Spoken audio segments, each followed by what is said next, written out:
Cerita ini diambil dari kisah nyata, pengalaman pribadi, tidak ada unsur rekayasa yang menimpa saya dan teman-teman saat pendakian ke Gunung Slamet yang kedua. Aktivitas rutin menjelang akhir tahun seperti biasa, saya dan teman mengagendakan pendakian untuk sekedar melepas rindu pada harumnya pepohonan hutan dan lautan samudra di atas awan yang hanya bisa dilihat dari ketinggian. Bagi kami puncak hanya sekedar bonus atau hadiah. Tepatnya tanggal 27 Desember tahun 2012 kami berlima bersiap untuk menuju Gunung Slamet dan ini merupakan pendakian yang kedua kalinya di Gunung Slamet. Singkat cerita, seperti biasa kami menggunakan bus Moga jurusan Terminal Moga Pemalang. Sesampai di Terminal Moga kami melanjutkan perjalanan menggunakan angkot jurusan Pasar Pratin yang sudah masuk wilayah Kabupaten Purbalingga. Sesampainya di Pasar Pratin kami pun istirahat sejenak untuk melepas lelah, setelah lama perjalanan untuk sekedar ngopi dan mengisi perut agar ketika kami sampai di pos pendaftaran kami tinggal langsung tancap gaspol bersiap menelusuri rimba. Ketika sedang istirahat banyak tukang ojek yang keluar masuk menawarkan jasa tumpangan menuju ke Desa Bambangan, yaitu desa terakhir dan pos pendaftaran. Akhirnya kami memutuskan menyewa angkot karena dihitung-hitung lebih menghemat biaya. Lumayan sisanya bisa buat tambahan ngopi. Tibalah kami berlima di Desa Bambangan. Kami sepakat untuk sowan atau mampir dulu ke rumah Bapak Daryono, orang yang berpengaruh di desanya, dan sudah menganggap kami seperti keluarga sendiri.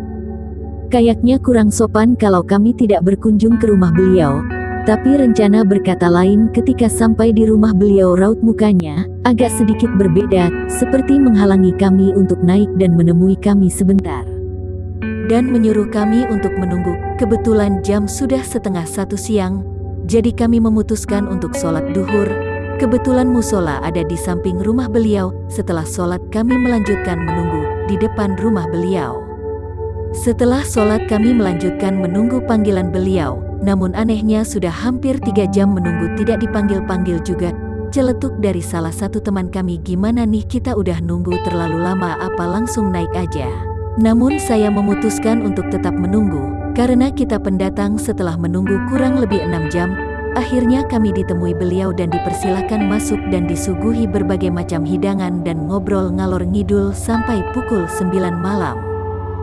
Akhirnya kami pun pamit untuk memulai pendakian, dan disinilah awal keanehan-keanehan yang kami alami.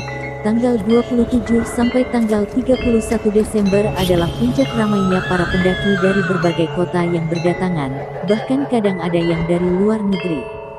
Tepat pukul 9:30 malam kami mulai berjalan menuju gerbang pendakian. Waktu itu listrik desa sedang padam. Kami pun langsung menyalakan senter untuk menerangi jalan. Ternyata di depan dan di belakang kami ada rombongan pendaki lain. Mereka berjalan terburu-buru, tanpa terdengar sedikit pun obrolan. Tanpa sadar kami pun mengikuti pendaki tersebut berbelok ke kiri, yang menuju arah ke Bukit Malang, yang seharusnya kami belok ke jalur sebelah kanan. Hingga lama-kelamaan pendaki di depan kami pun hilang, karena berjalan sangat cepat dan hilang, ditelan gelapnya malam, tinggal rombongan pendaki yang ada di belakang kami. Mereka pun menggunakan senter yang dikaitkan di kepala. Namun anehnya ketika kami berhenti mereka pun ikut berhenti.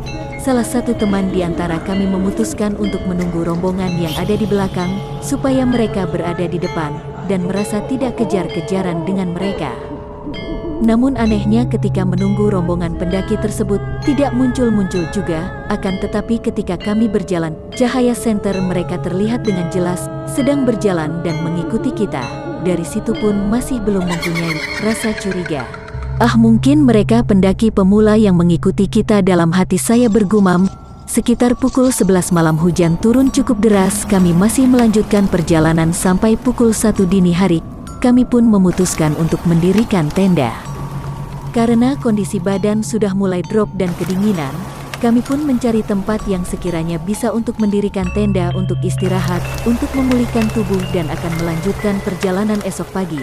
Tenda pun berdiri, saatnya untuk tidur. Esok paginya semua teman-teman terkejut setelah mengetahui ternyata tenda yang kami dirikan berada di pucuk jurang dengan kemiringan kurang lebih antara 70 sampai 80 derajat. Ketika malam tersebut kami berjalan dengan kondisi jalur pendakian yang datar. Mencoba untuk mencari jalur yang kami lalui semalam namun tidak ketemu juga.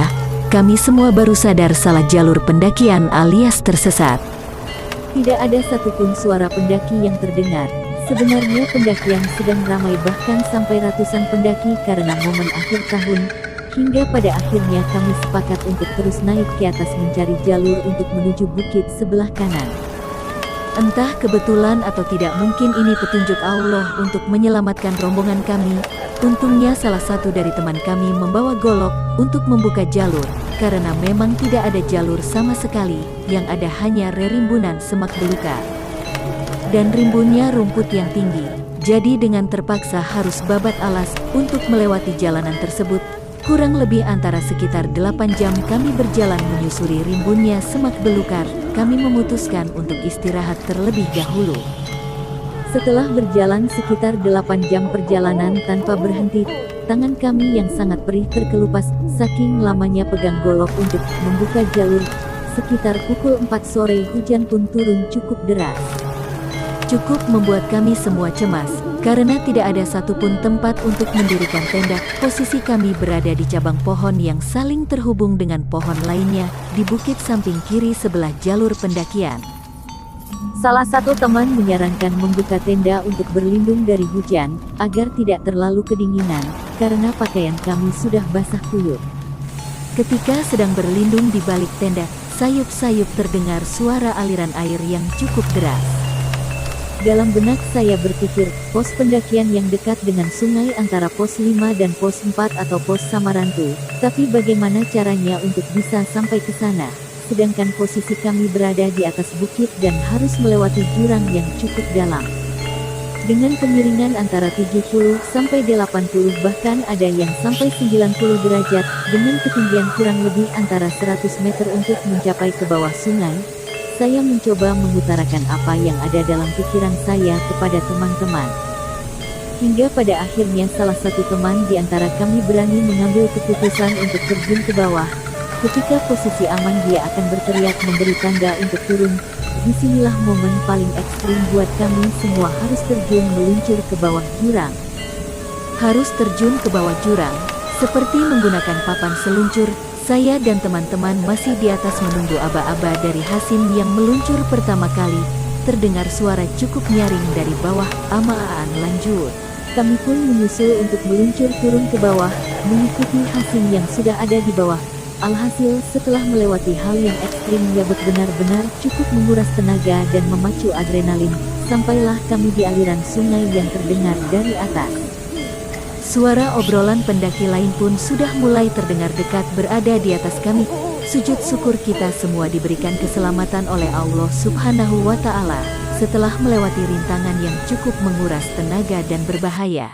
Sampailah kami di pos 4 atau pos Samarantu, kemudian lanjut mendirikan tenda dan istirahat. Esok paginya sekitar pukul 5 pagi melanjutkan perjalanan menuju puncak. Sampailah di puncak dan turun dengan selamat sampai ke rumah masing-masing. Semoga dengan cerita ini kita semua bisa mengambil hikmah untuk lebih berhati-hati dan waspada dalam menghadapi segala hal. Salam hangat kami dari pecinta alam Brebes. Salam lestari, B. Isna Asari.